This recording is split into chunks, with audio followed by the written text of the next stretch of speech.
Hello and welcome back to Detective and Mystery Fiction.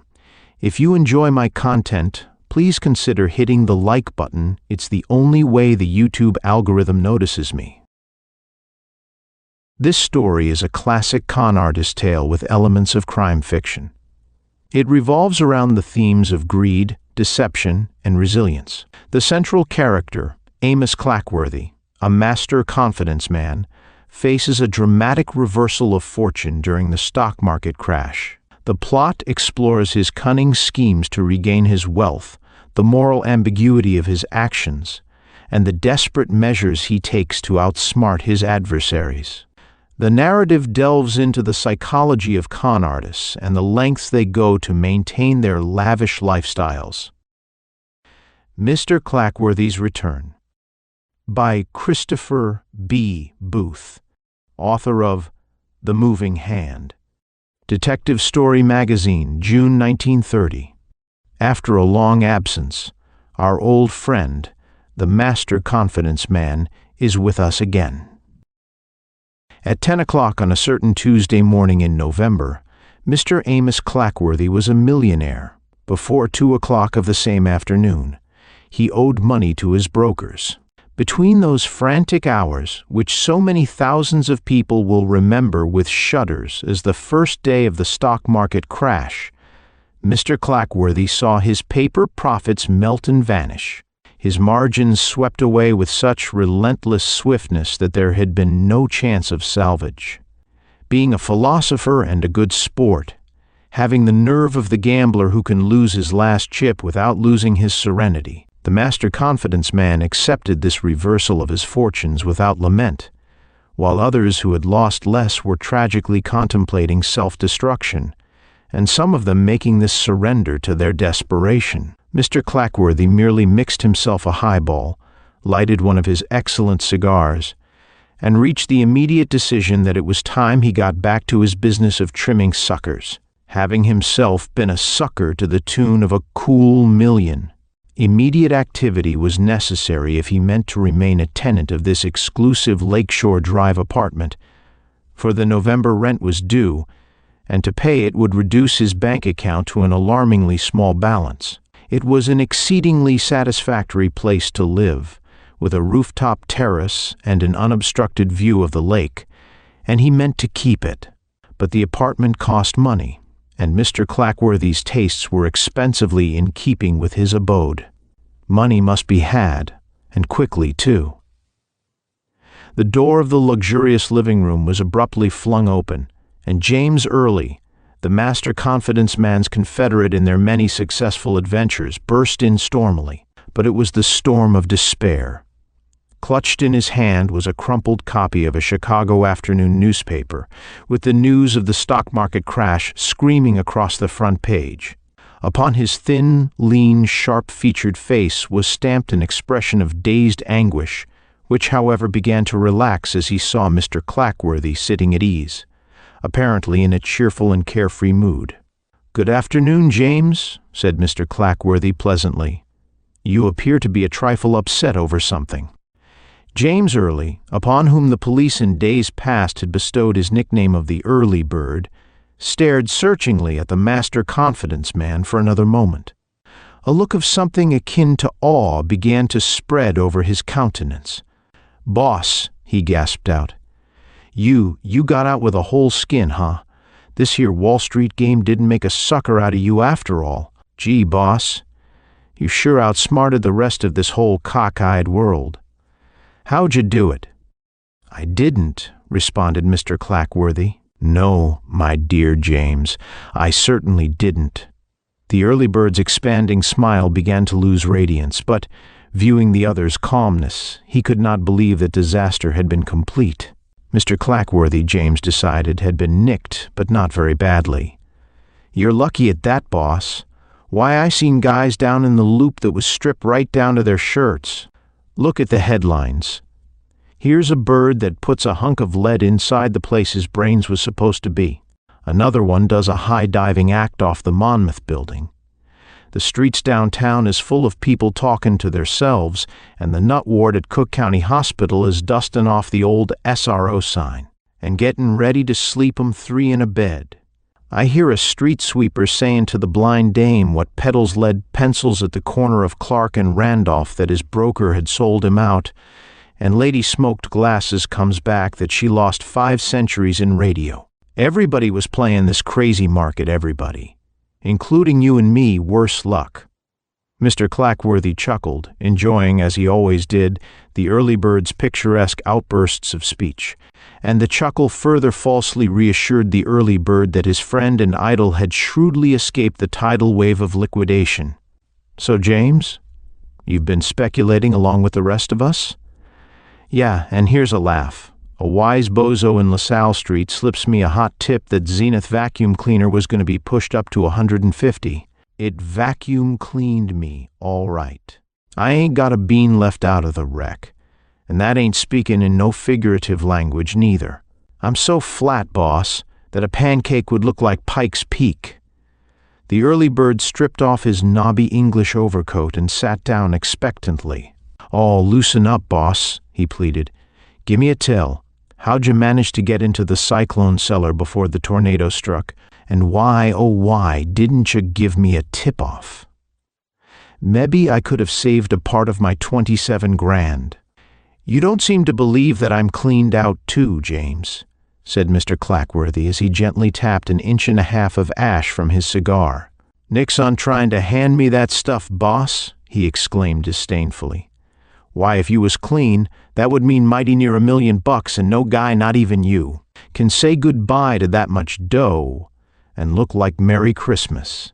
So quit kiddin' me and gimme the lowdown." Mr. Clackworthy got up from his chair, produced another glass, and mixed 2 drinks.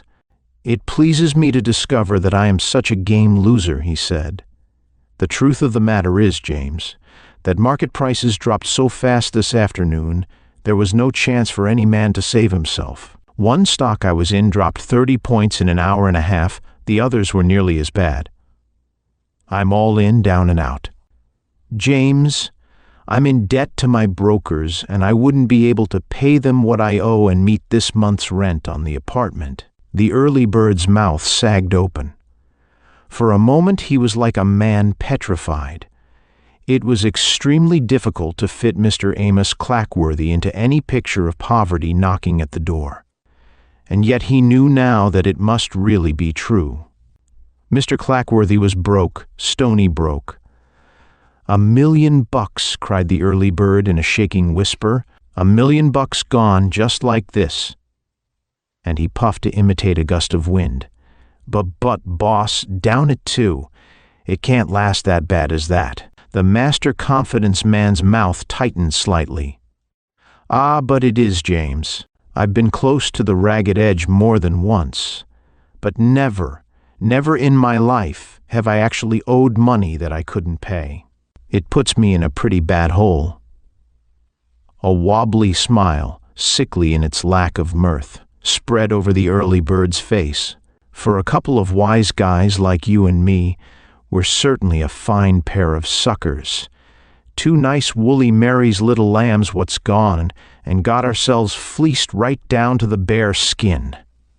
His voice had become bitter. "We've got a lot of company," observed Mr. Clackworthy, but the early bird found small consolation in that.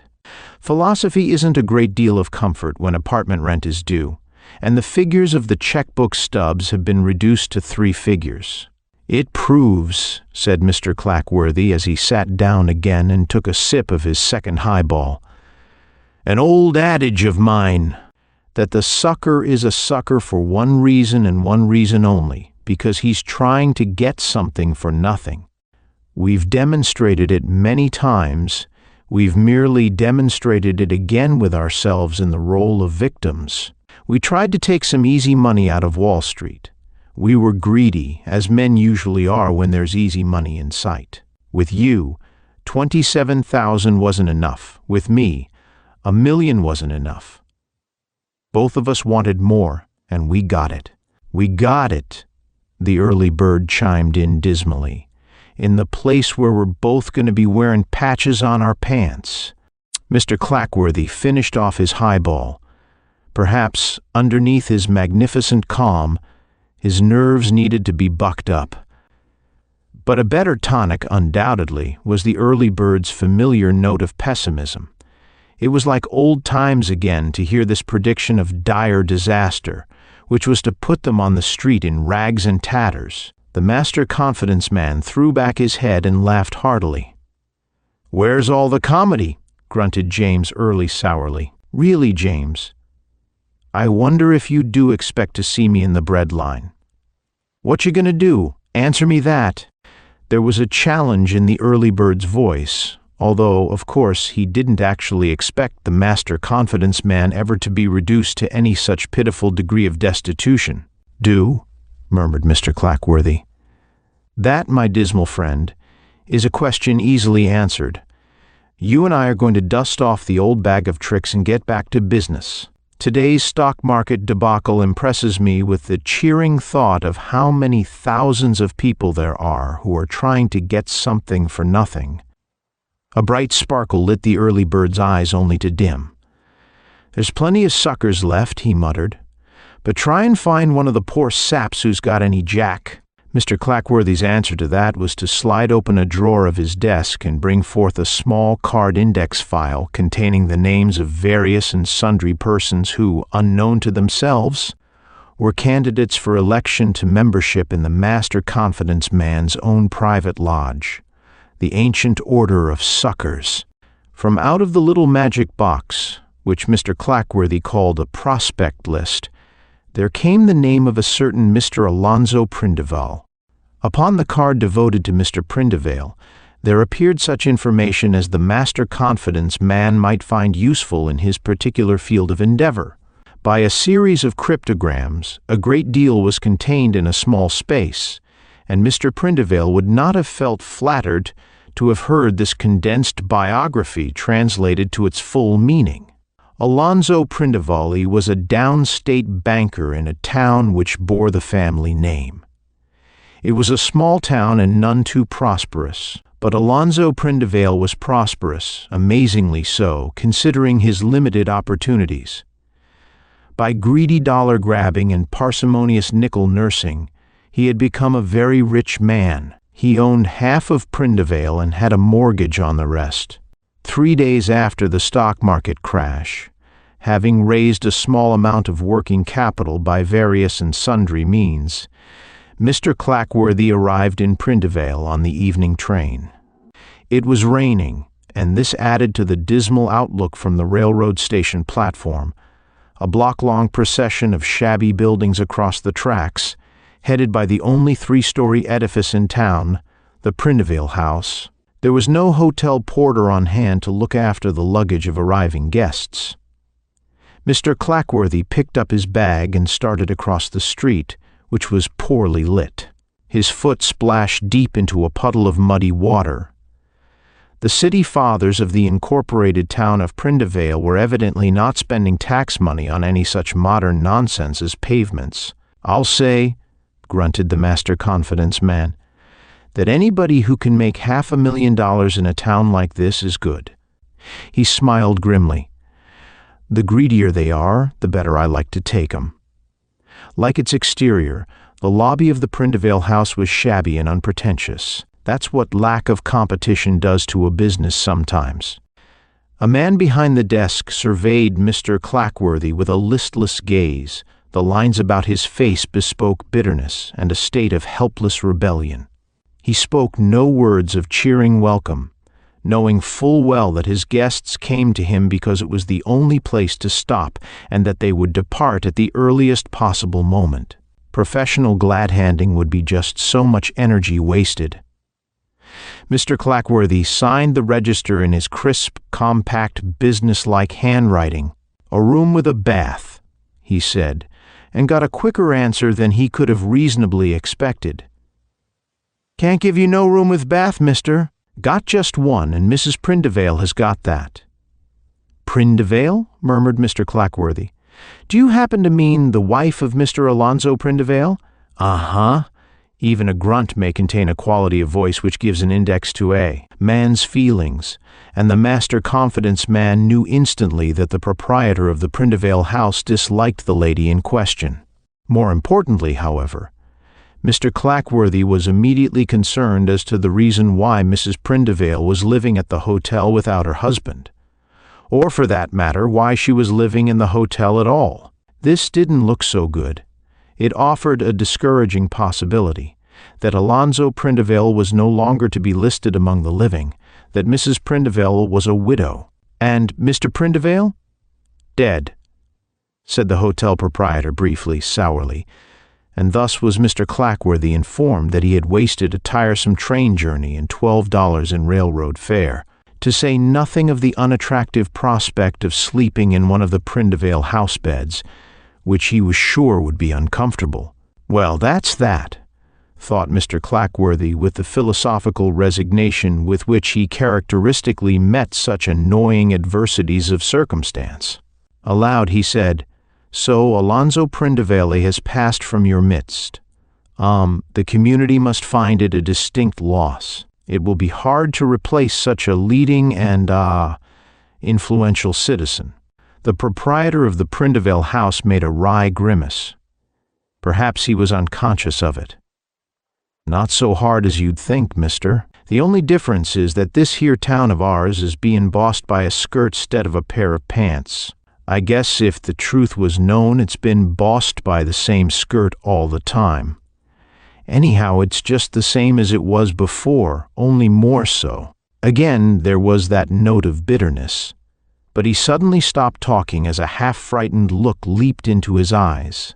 From out of the dining room of the hotel strode a woman who, although he had never seen her before, Mr. Clackworthy knew instantly could be none other than Alonzo Prindivale's widow. She was tall, angular, and masculine. Her stride was that of a man. Her face was harsh and forbidding.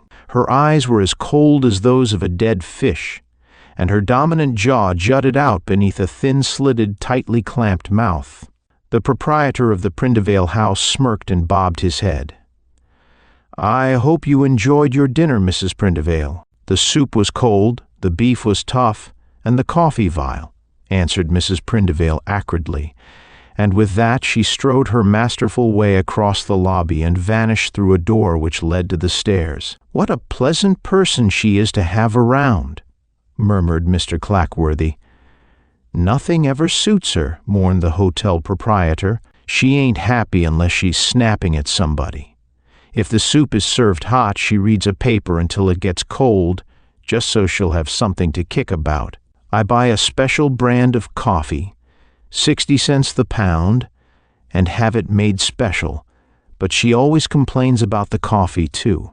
She complains that $75 a month is too much for a room with a bath and 3 meals a day, and then she complains because I don't meet my notes at the bank right on the scratch." "In other words," sympathetically observed Mr. Clackworthy, "Alonzo's spirit goes marching on." "Thunder!" burst out the hotel proprietor, unable to resist the temptation of unburdening himself with a freedom with which he would not have dared to do to anyone but a stranger. "Alonzo's spirit, my eye! Everybody in this town thought it was Alonzo. But it was her all the time that made him so mean and hard with folks. Oh, it's easy enough to see that now." He drew a deep breath, leaned confidentially closer, betraying the fact that his tongue was being loosened by several drinks of strong liquor. "I'll lay a little bet, mister, that Alonzo Prindivale is doggone good and glad that he's dead." Mr. Clackworthy encouraged further confidences regarding the Amazonian Mrs. Prindivale. He gathered that the woman's residence at the hotel was but temporary. Her home had burned down, and another was being built. She not only owned the controlling stock of the Prindivale State Bank, but had elected herself to the presidency of the institution. She had stepped into her husband's shoes, and they fitted her so perfectly that everyone realized that they must have been her shoes all the time. She drove the same hard bargains that Alonzo had driven, only harder. Her usurious rates of interest, disguised as bonus charges, were higher than even Alonzo's had been. She could foreclose a mortgage with a ruthlessness that would have made even Alonzo gasp. All of this information Mr. Clackworthy carried with him into the dining room along with his food, which was really quite excellent. Over his coffee, the master confidence man came to a decision which completely overturned his private code of ethics. Never in his life had he cheated a woman. He found that he was able to do it now without a single twinge of conscience. It was a sartorially subdued James Early who disembarked at Prindivale from the morning train and surveyed the local scene with an expression of deepest disgust upon his thin, sharp-featured face. The more he saw of the town, the less he liked it. He couldn't recall that he had ever disliked any place as he did this one. There flashed through his mind the thought that possibly he had got off at the wrong station, and heartily wished this were true, but the shabby sign over the shabby railroad station confirmed that this was Prindivale. Across the street was further proof, the Prindivale house. "Mebbe the Wall Street clean-out has made the boss cuckoo," muttered the early bird. "If there's easy dough in this burg, then there's orange groves in Alaska, and there ain't never no sunshine in Los Angeles. For 2 bits I'd grab the next rattler back to Chi." Nevertheless, he picked up his cheap suitcase and made his way toward the hotel. Missing was the early bird's snappy English topcoat. Absent was the raiment of dapper elegance which so delighted his vanity. His clothes gave him a bucolic air. The ridiculous hat, a size too small for his head, made him look like a simple-minded hick, precisely the effect that was desired. Half an hour later, James Early was entertaining further misgivings, inspired by his first glimpse of Mrs. Prindivale. The woman president of the Prindivale State Bank was sitting at her desk behind a railing, having it out with a borrower who couldn't meet his promise to pay. The early bird caught an occasional word of supplication. "Hard luck all winter, 2 horses died. Lightning struck the barn and set fire to it, Rosie's appendix." The despairing tragedy of the poor fellow's face alone was enough to melt a heart of granite, but not a muscle of Mrs. Prindivale's harsh face relaxed, and her dead fish eyes had the chill of death in them. What did she care for the misfortunes of other people other than that it usually meant a heavy profit? Another farm to be foreclosed and bought in for half its value. The man stopped pleading, realizing how useless it was. His hands clenched. "Curse you." Then he remembered that he was talking to a woman. He stumbled to his feet, fumbling with his hat with twitching fingers. They were gnarled hands that had worked hard to feed his brood of young. He was breathing heavily, his mouth sagging open. His staring eyes saw only the void of black despair. The early bird witnessed this heart-rending drama, suddenly stirred with the fervor of a crusader. "Believe me, old girl," he said between his teeth, "you got a trimming coming to you, and I'm going to do my best to see you get one." A moment later, the early bird was facing the lady ogre, playing the part of a perfect sap. He sat on the extreme edge of a chair at the end of Mrs. Prindivale's desk, looking for all the world like a flustered yokel overawed by a greatly superior person. "You see, ma'am," James improvised haltingly, "I come into a tidy piece of money. My Aunt Mathilda, she died and left me some of them Liberty bonds, but shucks, 4% ain't nothin' to earn on money, considerin' the profit what's to be got out of the chicken business." "So?" said Mrs. Prindivale. "The chicken business?" How well did she know the kind of fool who, with a lead pencil and a few sheets of paper, got rich in the chicken business? It's the fastest way in the world for a poor man to get rich, simple-looking on paper. But she did not think he was a fool. She waited to see where it would lead to.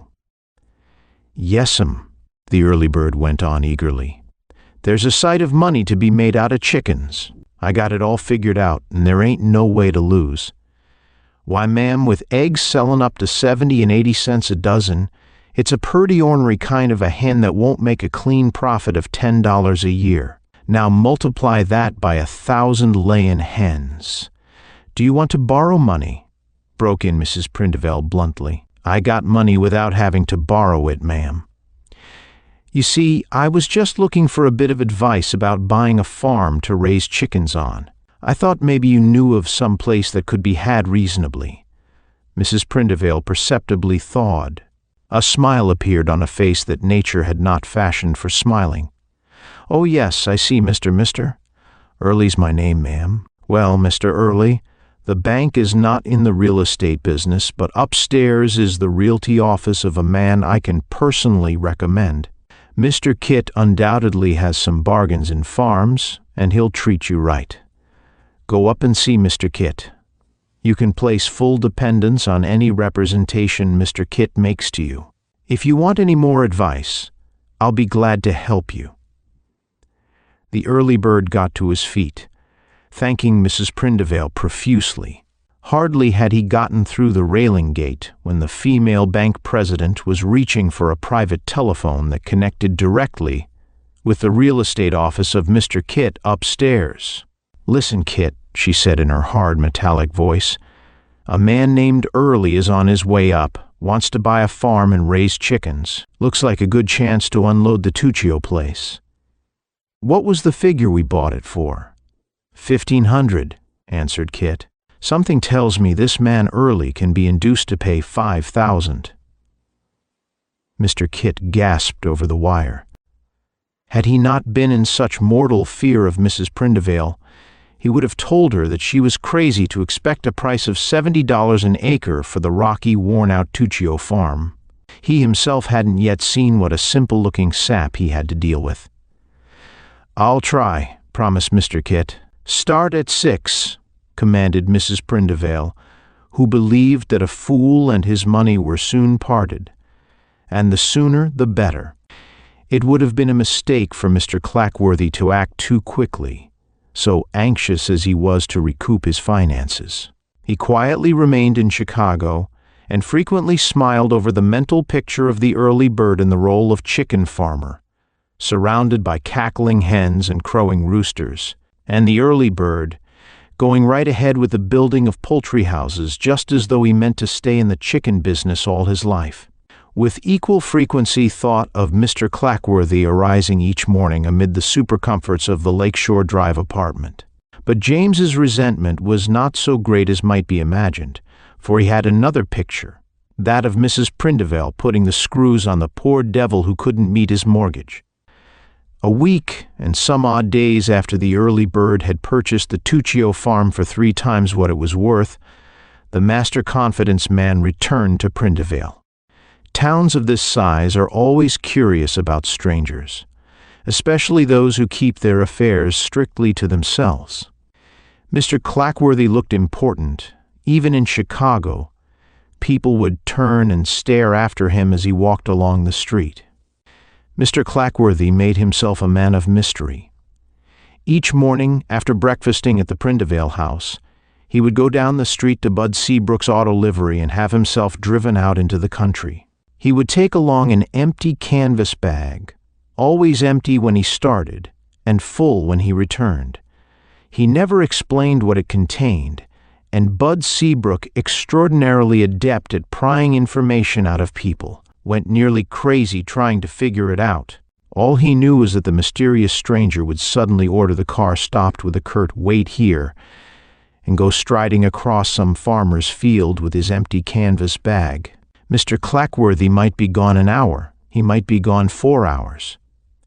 Always, when he returned, the canvas bag dragged heavily at his arm. If he didn't look so sane and sensible, was all Bud could offer, I'd say the guy was a nut. "Maybe it's oil," suggested Elmer Robinson, who worked in the Prindivale printing office. One guess seemed to be about as good as another. Every few days the mysterious stranger would ship a box of something to Chicago. What the boxes contained, no one knew.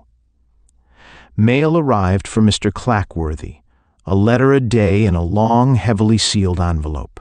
But the address on the flap was annoyingly cryptic. Merely Suite 1241, Chemical Building, Chicago. Eventually, Mrs. Prindivale herself began to share in the local curiosity. And one evening at the hotel, she engaged Mr. Clackworthy in conversation.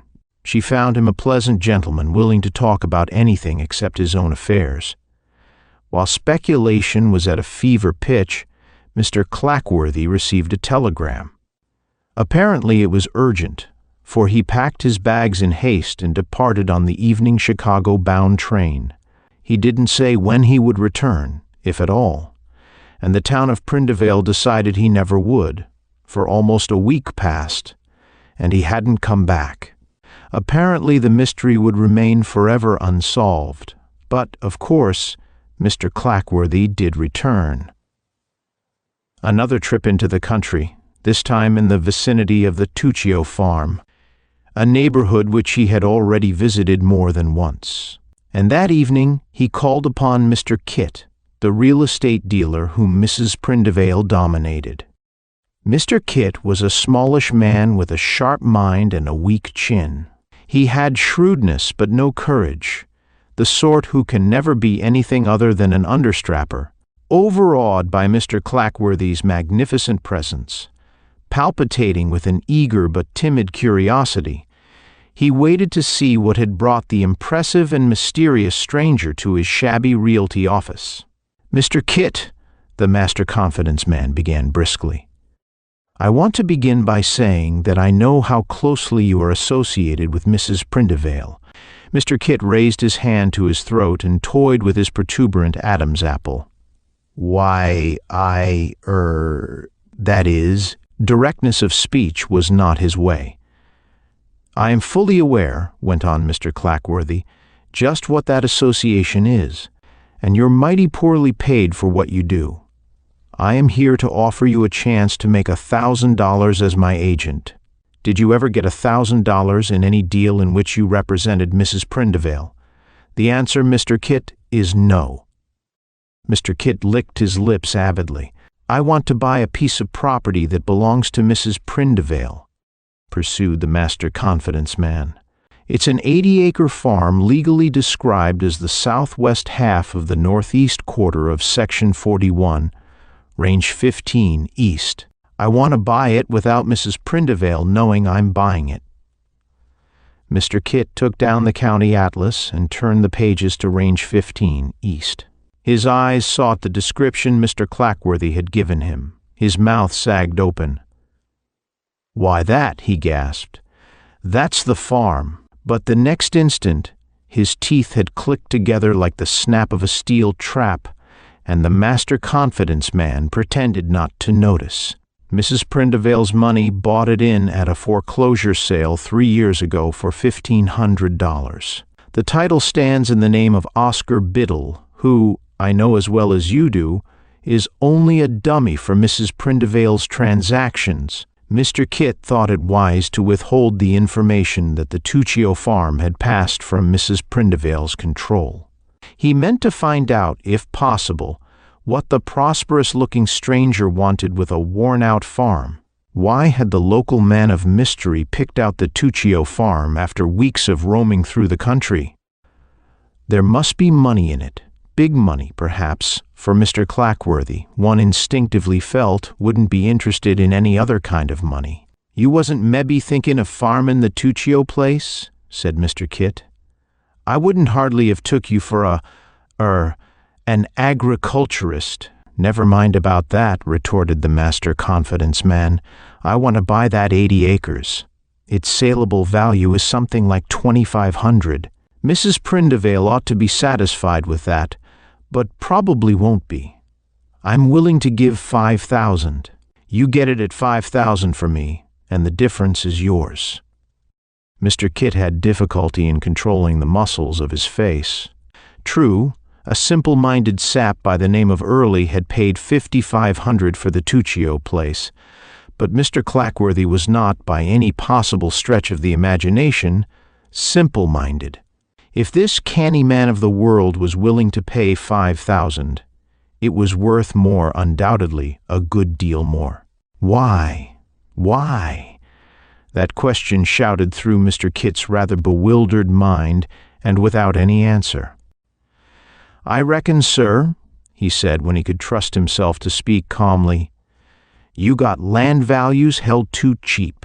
Mrs. Prindivale, that is Mr. Biddle, has refused $6,000 for that farm."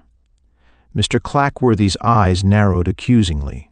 "Are you trying to kid me, Mr. Kit? Mrs. Prindivale refused $6,000 for it? Don't make me laugh." "Fact," declared the real estate dealer. "Land values seem to be kind of booming around here lately." "Then I'm not interested," the master confidence man said curtly and moved toward the door. When Mr. Kit did not call him back, he paused, retracing his steps. He looked angry. "Same old game they always play in these hick towns? Let a stranger want to buy something, and up goes the price. But I guess I can do business cheaper through you at that. Get the Tuccio farm for me at $6,000, and there's $1,000 in it for you." Mr. Kit drummed the tips of his fingers together. Here was a situation which required the use of his wits. He had to have time to think. "I'll see what I can do," he said. "I'll let you know about it sometime tomorrow." When Mr. Clackworthy had departed, Mr. Kit leaped to his feet and began pacing the floor. Here, he felt, was his chance to make a killing. But there were obstacles. To begin with, the Tuccio farm had passed out of Mrs. Prindivale's hands. James Early had paid $5,500 for the 80 acres. He had spent some money on poultry houses and chickens. Therefore, it wasn't likely that Early would sell for $6,000. And there was Mrs. Prindivale to be considered. Her wrath would be a terrible thing if she discovered that he, Mr. Kit, had been trying to make some money on his own hook. Even at the thought of it, he had a faint feeling. "It's no use," the real estate dealer muttered. "There ain't nothing I can do on my own. I gotta turn this proposition over to Mrs. Prindivale." A few minutes later, Mr. Kit was downstairs in the bank, conferring with Mrs. Prindivale. "Nearest I can figure out," he was saying, "this here Early yap ain't had his deed recorded yet. That's why Mr. Clackworthy thinks the title's still in Oscar Biddle's name, and he knows that Oscar Biddle is really you. He's crazy to get hold of that no-good farm, and I'm half crazy myself trying to figure out why. What could he want it for?" "Shut up!" rasped Mrs. Prindivale. "I'm trying to think." Peremptorily summoned to Mrs. Prindivale's room, Luther Witherspoon, the proprietor of the Prindivale house, wondered uneasily what it would be this time. Without much doubt, it was going to be unpleasant, whatever it was. He rapped respectfully at the door of his star guest. "Come in." Mrs. Prindivale's voice sounded even more forbidding than usual. She fixed Mr. Witherspoon with her dead fish eyes, and poor Luther shuffled his feet uncomfortably. For a moment there was silence. "Luther." "Yes, Mrs. Prindivale. You've got a $700 note due at the bank next Monday morning. Can you pay it?" A sickly pallor began spreading over the hotel proprietor's face. Why, I guess you know I can't meet that note," he stammered. You've been letting me pay a little something on it when I could." Having made it clear to Luther Witherspoon that she could put him out of business any time she chose, and hinting that such an eventuality was by no means impossible, Mrs. Prindivale abruptly switched to another subject. There was no apparent relevancy between the two, but of course Luther would not miss the point. "Luther." "Yes, Mrs. Prindivale? This man Clackworthy. What do you know about him?" "No more than anybody else, ma'am, and which is next to nothing. I'd like to know what that man is up to." "Luther." "So would everybody else in this town, ma'am." "I'm suspicious of the man, Luther. Honest men don't hide their business like he does. Who is he? What is he?" The proprietor of the Prindivale house could only reply with a baffled gesture. "He may be a crook, Luther. Maybe he's planning to rob the bank. I think we should know something about him." Again she impaled Luther with her icy gaze. "There is one way we can. It's our duty to do it, Luther." "Do what, ma'am?" "This Mr. Clackworthy is downstairs having his dinner. You've got a pass key to his room. I want you to get me whatever papers he's got and bring them here to me, at once. Don't stand there gaping at me like that, you dolt. We're not going to steal anything." But," stammered Luther Witherspoon, "suppose he walked in and caught me going through his things? Why, he could have me arrested, he might." "What I'm particularly interested in seeing," broke in Mrs. Prindivale, is the contents of those important-looking envelopes that have been coming to him in the mail from Chicago. Her heavy, bulging chin thrust itself forward. "Are you going to refuse this simple request, Luther?" she demanded ominously. Luther Witherspoon gulped. He was on the brink of dilemma. If he refused to rifle Mr. Clackworthy's luggage, she would refuse to give him another extension on his note. It meant he would lose the hotel. "I'll do it," he capitulated with a grimace of distaste, wondering what Mrs. Prindivale's real motive was. The elegant, solid, substantial Mr. Clackworthy a bank robber? She didn't think that any more than she thought 5% a satisfactory rate of interest. It wasn't, after all, so difficult as Luther Witherspoon had anticipated. Mr. Clackworthy hadn't taken the precaution of locking his bags. Resting conveniently at the top of the suitcase was a portfolio, neatly arranged with important-looking papers. A few minutes later, Mrs. Prindivale was discovering why Mr. Clackworthy was trying to buy the practically worthless Tuccio farm. The information, contained in a letter on the letterhead of the International Chemical Company, made Mrs. Prindivale gasp for breath and sent her pulse racing to 120. Anybody with a fair knowledge of things knew that the International Chemical Company was a $50 million concern. And what the excited lady didn't know, or rather, what she didn't suspect, was that anybody with a printing press could print any kind of letterhead they chose. One paragraph in that letter contained the gist of the whole mysterious business. Radium is where you find it. None of us can quite recover from our surprise to find it so close and in such unprecedented quantities, but the laboratory reports speak for themselves. The rock samples labeled number 219B make it clear that you have discovered the richest radium deposit in the history of the chemical industry. I am recommending to the board of directors that they vote you a bonus of $100,000. Fantastic? We are living in a fantastic age, an era of almost incredulous miracles. A man with a bicycle shop becomes the richest man in the world. 3 brothers capture the motion picture business of the world with a phonograph disc and a radio loudspeaker. Science is the magician which makes impossible things come true. Radium in the rocks of a worthless hillside farm? Not so fantastic, perhaps, after all, considering all of the other amazing things that are happening. Mrs. Prindivale's hands were trembling as she returned the filched portfolio to Luther Witherspoon. She hardly seemed aware that she did. "Radium," she whispered, "radium. And I sold the Tuccio farm for $5,500, $100,000, just as a bonus." That meant millions, millions. She tried to remember what radium sold for an ounce. As near as she could recall, it was something like $50,000. In a trance, the woman got to her feet. There was no time to be lost. Any moment, Mr. Clackworthy might discover that she no longer owned the Tuccio farm, and then it would be too late. She had to buy it back. No matter if she had to give the poor fool who thought there was a fortune in raising chickens a profit of $2,000 or $3,000, she had to buy it back. Having returned to Chicago some hours ahead of the early bird, Mr. Amos Clackworthy was mixing himself a highball when he heard the door of his Lakeshore Drive apartment open. The early bird stood in the doorway, flapping his arms and crowing like a rooster. He danced a jig, dug his hands into his pockets, and with a grand gesture flung a fat packet of yellow bills on the table, then another, and then a third. "There's the stuff, boss.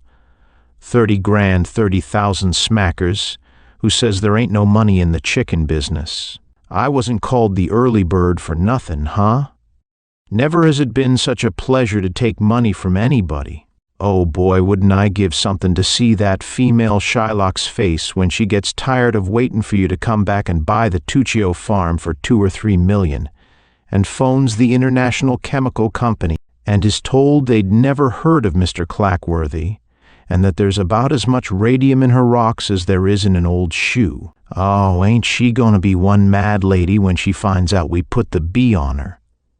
Yeah, and how? I got a hunch, boss. We better slide out of the country for a while." The master confidence man shook his head. "You mean that Mrs. Prindivale may have us prosecuted?"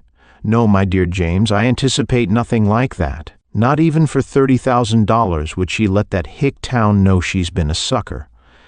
But tell me, James, wasn't she rather bowled over when you screwed up the figure to 30,000? I didn't really expect you to get more than half of that. Thinking you such a boob, I wonder why that didn't make her suspicious." "Aw, that was dead easy, boss. I kind of gave her the idea that Mr. Kit had wised me up a little." "Ah," murmured Mr. Clackworthy. "That's genius, James." "Sure, boss. I let her think that Kit was trying to double-cross her, and then I let her think she was real good by getting me down to 35,000. 35, is it now, James? I thought you said 30. I left $5,000 back there in Prindivale, boss. You see, there was a guy that Mrs. Prindivale had put the screws on. He'd had a lot of bad luck. 2 of his horses died. His barn got struck by lightning and burned down, and he had a couple of sick kids. She was foreclosing on him, you understand, and I kind of got soft about the poor guy. Anyhow, boss, I slipped him the $3,000 he owed Mrs. Prindivale and got his kids sent to a hospital, and did a few other little things for him. You ain't sore, are you, boss?" Mr. Clackworthy laughed merrily. "So long as you did this act of charity with Mrs. Prindivale's money, I'm not. One thing I've always liked about you, James, is that you're so human." End of Mr. Clackworthy's Return by Christopher B. Booth.